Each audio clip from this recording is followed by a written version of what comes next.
Well, I went to med school at University of Illinois, and then I did my specialty training at University of Colorado. And my original area specialty was spinal cord injury, where everybody was paralyzed from the neck down and the waist down, and very complex health issues to the point where you'd become their primary care physician, because just a simple over-the-counter medicine that we wouldn't even think twice about as an able-bodied person could actually kill these people. But because things were so complicated, I kept wondering, is there something else out there that can help these folks for the myriad health issues they had? And wouldn't it be lovely not to have to deal with all these side effects that we tend to get with a lot of medicines we were using?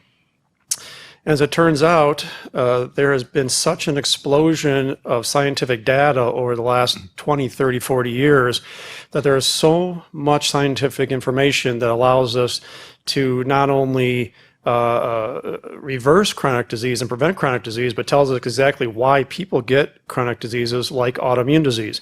And I saw a real need in the autoimmune disease because the number of people that get the autoimmune disease has just skyrocketed since I was in med school.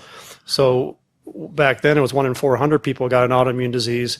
Now it is 1 in 12, 1 in 9 women. Estimates are that 50 million Americans have an autoimmune disease.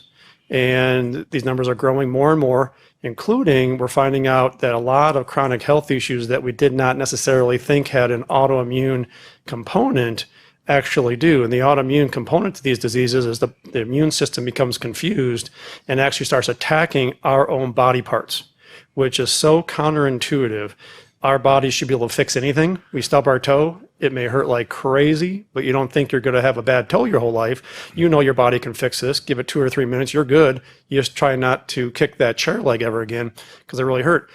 So when the body actually starts attacking itself, that is just so crazy. But we know why this happens nowadays. And with that, there's testing that can be done to find out why it happens for each individual. And then it puts us in a good position not only to reverse the disease process they already have, but also try to prevent people from getting new autoimmune diseases or other chronic diseases as time goes on.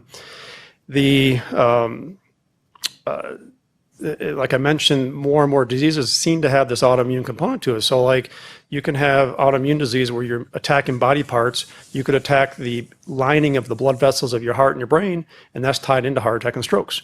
You can be attacking your bones, there's osteoporosis. You could be attacking your brains, there's Alzheimer's. You can be attacking things like, I just love this term because it just kind of tells you how much we know about this stuff. There are these things called voltage-gated potassium channels in the nervous system. And so if you attack the VGKCs, you get migraines, seizures, neuropathies, all those kind of things. And so we go, wow, you know, if you're taking care of these autoimmune things, you're taking care of a lot of stuff.